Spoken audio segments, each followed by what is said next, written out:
Sie hatten keine Ahnung, dass es unmöglich ist und haben es nur deshalb möglich gemacht. Einst hat der werdende Mathematiker George Bernard Danzig verschlafen und er kam mit einer 20-minütigen Verspätung zum Vortrag des Professors Newman. Er schrieb schnell 2 Aufgaben von der Tafel, da er dachte, es seien die Hausaufgaben. Er löste diese in ein paar Stunden und brachte die Lösungen am nächsten Tag seinem Professor und dieser sagte nichts dazu. Nach einiger Zeit stürmte der Professor morgens um 6 Uhr in Georges Haus und es stellte sich heraus, dass der Student 2 mathematische Aufgaben lösen konnte, die bisher keiner geschafft hatte, zu meistern. Er hat es einfach nicht gewusst, da er zu spät zur Lektion erschien und nicht mitbekam, was die Aufgabenstellung gewesen ist. In 2 Stunden gelang es ihm nicht, nur eine, sondern 2 Aufgaben zu lösen, an denen Mathematiker mehr als 100 Jahre beschäftigt waren. Ein unbekannter Student hatte es geschafft, was für Dutzende nicht möglich war. Was denkt ihr? Wie hat er das geschafft? Bei General Motors in den 1920er Jahren wurde neu eingestellten Ingenieuren als Scherz befohlen, eine innen gefrostete Glühbirne zu entwickeln, was für unmöglich gehalten wurde. 1925 erhielt der neu eingestellte Marvin Pipkin den Auftrag und überraschte seine Kollegen mit seinem Erfolg. Denn alle anderen war bekannt, dass diese Aufgabe unmöglich sei. Der Neuling wusste nichts darüber und konnte mit Leichtigkeit die Aufgabe lösen, an der sich seine Vorgänger den Kopf zerbrochen haben. Sie wussten nicht, dass es unmöglich ist, also taten sie es. Das ist vermutlich das Zitat von Mark Twain. Er war Schriftsteller, Komiker, Journalist, Person des öffentlichen Lebens. Warum ist das so? Womöglich, weil wir uns selbst beschränken mit unseren Vorstellungen, Konzepten, Doktrinen, Dogmen, Meinungen von Autoritäten, oder hat uns jemand diese Begrenzung in den Kopf gesetzt? Wie viele Entdeckungen und Einblicke wurden durch diese Art des Denkens aufgegeben und somit zerstört? Der französische Ingenieur Philippe Le Bon erfand im 17. Jahrhundert das Leuchtglas, das Aufwärmen ohne Sauerstoffzufuhr, eine Mischung von Steinkohle und Trockenholz. Das Patent wurde ihm eine lange Zeit verweigert und das nur, weil die Akademie der Wissenschaft überzeugt davon war, dass es unmöglich ist zu schaffen und Le Bon zudem ein Verrückter sei. Wahrscheinlich war er so in seine Experimente vertieft, dass er sich nicht einmal die Frage gestellt hat, ob es geht oder nicht. Später erfand er die Thermolampe und das Projekt des Gasmotors. Okay, die Wissenschaft steht ja nicht komplett still. Und das, was früher als unmöglich galt, ist heute teilweise im Alltag zu finden und erscheint nicht mehr als was Besonderes. Es gibt aber auch andere Informationen, die man eigentlich nicht anders nennen kann als ein Wunder. Vielleicht habt ihr ja die Geschichte über einen Jungen aus Indonesien gehört, der sich den Fuß nachwachsen ließ, weil er dachte, dass die Körperteile genauso nachwachsen können, wie es bei den Eidechsen der Fall ist. Als er noch ganz klein war, spielte er oft mit Salamandern und beobachtete, wie die Echsen abhangende Füße oder Schwänze nachwachsen ließen. Seine Eltern erklärten ihm nicht, dass diese besondere Fähigkeiten nur bei Echsen möglich war, weshalb er auch dachte, dass auch Menschen dazu in der Lage wären. Als der Junge ca. 10 Jahre alt war, verlor er ein Bein und ließ es nachwachsen. Ist so etwas tatsächlich möglich? Es ist alles möglich, woran ihr glaubt, sagen geistige Lehrer auf der ganzen Welt. Wir begrenzen uns selbst unsere Möglichkeiten. Im Kopf eines Kindes gibt es keine gemeinschaftlichen, geschmiedeten Fundamente. Der Junge ließ sich den Fuß nachwachsen, weil er nicht gewusst hat, dass es unmöglich ist. Dieser sensationelle Fall ist auch im Buch des Autoren Drunvalo Melchizedek beschrieben, Das Geheimnis der Lebensblume.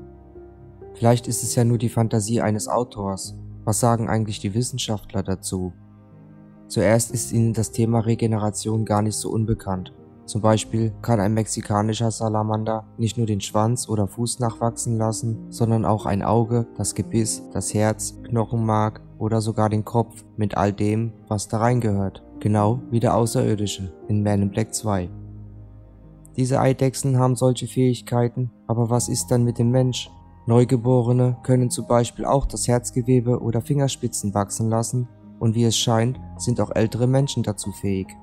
Im Jahre 1971 operierte die Doktorin Cynthia Illingworth einen Jungen und musste ihm dabei einen Finger amputieren. Sie verschloss nicht die Wunde, sondern bearbeitete sie mit einem Antiseptikum. Medizinisch gesehen beging sie einen Fehler. Aber wie verwundert war sie nach ein paar Monaten, als sie gesehen hat, dass die gesamte Form des Fingers nachgewachsen war. Die operierte Hand hat sich nicht von den gesunden unterschieden. So hat Cynthia dieselbe Methode auch bei anderen Patienten angewendet und bis zum Jahre 1974 wurden 176 Fälle der Regeneration bei Kindern unter 11 Jahren registriert. Später wurde auch bekannt, dass es auch bei älteren Menschen funktioniert, wie zum Beispiel bei dem 69-jährigen Liz Spivak. Er verlor 1,5 cm des Fingers durch den Propeller einer Flugdrohne.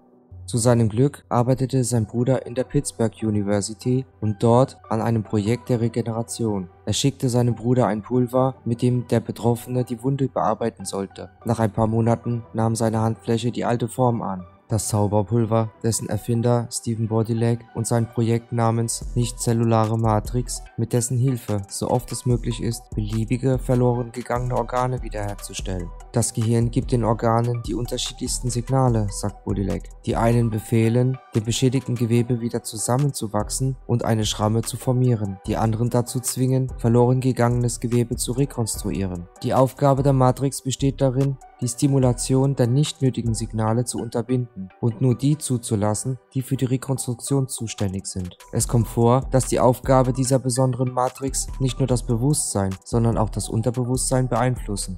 Es wäre interessant, die Meinungen der Skeptiker in den Kommentaren zu lesen. Ärzte des Trojanows Krankenhaus konnten ihre Augen nicht trauen bei der 104 Jahre alten Frau aus dem Dorf Tschupaskoje. Maria Evimowna Wasiljewa wuchsen neue Zähne. Ein ähnliches Wunder geschah auch im Dorf Tschepowska mit der 94-jährigen Bewohnerin Daria Andreeva und mit der 100 Jahre alten Maria Andreevna Zipowalowa aus Sotschi. Und bei den Iranern Bahram Ismaili fielen mit 128 Jahren nur 3 Zähne raus, die wenig Zeit später wieder nachwuchsen. Als die Yogas erklärten, dass der Mensch fähig ist, sich neue Zähne wachsen zu lassen, glaubte ihnen keiner. Heutzutage sagt sogar die Wissenschaft, dass es theoretisch möglich ist, aber nur in der Zukunft. So fand Dr. McDougall, Forscher des Wirtschaftsinstituts in Texas, beim Untersuchen von Zellen, die Imalgedentin herausproduzieren, dass man Bedingungen erschaffen kann, bei denen die Gene für das Wachsen neuer Zähne aktiviert werden können. Dr. Albert Mason arbeitet als Anästhesiologe und beherrscht dabei auch noch die Hypnose. Eines Tages rief er einen jungen Mann vom chirurgischen Eingriff zur Entfernung von Warzen und Hauttransplantationen ab. Er wusste, dass die Warzen sich der Hypnose unterziehen können. Er flößte den jungen Mann ein, dass anstatt der Warzen bei dem 20-Jährigen sich eine schöne Haut bilden würde. Im Nachhinein passierte auch das genau. Es stellte sich heraus, dass der Junge an einer nicht heilbaren Krankheit litt, die er von Geburt an hatte. Mit so einer Diagnose leben die Menschen meist nicht lange. Diese Krankheit verschwand mit den Warzen. Dieser Vorfall zog so viel Aufmerksamkeit an sich, dass der Doktor dadurch berühmt wurde, so in der Times-Zeitung. Es kamen viele Menschen mit denselben Krankheit zu ihm und auch geheilt zu werden. Doch leider gelang es ihm nicht, all die Menschen zu retten. Als Begründung für das Scheitern nannte der Doktor nur eines: Ich wusste ab dann, dass diese Krankheit unheilbar ist.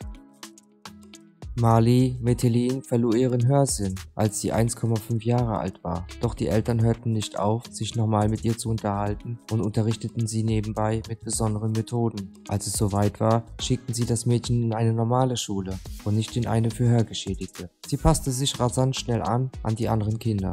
Ihr Lebensmotto war immer folgendes: Ich kann nur nicht hören, alles andere ist machbar. Sie als einzigste Schauspielerin mit so einer Diagnose einen Oscar zu bekommen. Wie kann man da nicht an Ludwig van Beethoven denken? Mit 26 Jahren fing er an, sein Gehör zu verlieren, doch das hat sich in keinster Weise auf seine Werke ausgewirkt. Er komponierte genauso weiter wie vorher. Als er fast vollständig taub war, schrieb er seine Mondscheinsonate und noch später für Elise. Der Komponist war sich sicher, dass es keine Barrieren für Menschen gibt, die an sich selbst glauben, an ihre Sache glauben und unermüdlich an ihren Zielen arbeiten. Als das russische Karate, aus der bekannt wurde, und deren Repräsentanten zur internationalen Meisterschaft kamen, beeindruckten sie die japanischen und chinesischen Meister in Form von Geschwindigkeit, Bewegung und die Höhe der Sprünge. Und alles nur, weil sie die meistens nur mit Hilfe von Karatespielfilmen geübt haben, mit denen die Szenen meistens schneller gemacht wurden und die Kameraperspektiven gezielt die Sprünge höher aussehen ließen. Nach dem Motto, wie gesehen, so gemacht, ohne zu wissen, dass es in Wirklichkeit alles viel bescheidener war. Ein bekannter Heiler und Akademiker, Mirza Karim Nobekov, beschrieb einen Vorfall, wo viele Kinder von schwerer Diabetes geheilt wurden. Die Kinder träumten davon, nach Hause zu gehen, und als sie hörten, dass das einzigste Hindernis eine hohe Dosis Zucker im Blut war, beschlossen sie, den Zucker aufzulösen, indem sie ein warmes Bad nahmen. Sie sahen doch, wie sich der Zucker in einer Teetasse auflöst. Die Methode hatte funktioniert. So stark war der Glaube der Kinder an ein Wunder. Wir haben nichts erfunden, ihr könnt all diese Fakten überprüfen. Das sagt uns, dass wenn wir sehr stark an etwas glauben, verschwinden alle Grenzen und wir sind fähig, Unglaubliches zu erreichen. Das bedeutet, das, was möglich oder unmöglich ist, entscheidet unser Unterbewusstsein. Doch was ist, wenn wir uns sicher sind und das Ziel für unmöglich halten? Genau hier eröffnen sich die Möglichkeiten, an sich zu arbeiten, die Möglichkeiten der Selbstprogrammierung, die Möglichkeiten der Stärke unseres Geistes. Die Aufgabe besteht darin, die in uns beschränkenden Überzeugungen abzulegen und daran zu glauben, dass die Ziele erreichbar sind. Außerdem besitzen Kinder im Gegensatz zu uns unendliches Potenzial im Glauben und Vertrauen in der Welt. Und mit dem Alter verblasst es bei den meisten. Doch es ist nie zu spät, diese zurückzuholen. Danke fürs Zuschauen und bis zum nächsten Mal, wenn es wieder heißt, willkommen im Tartaria Channel. We keep it going, like bum bum bum. Throw it back then rotation, cigarettes and just season.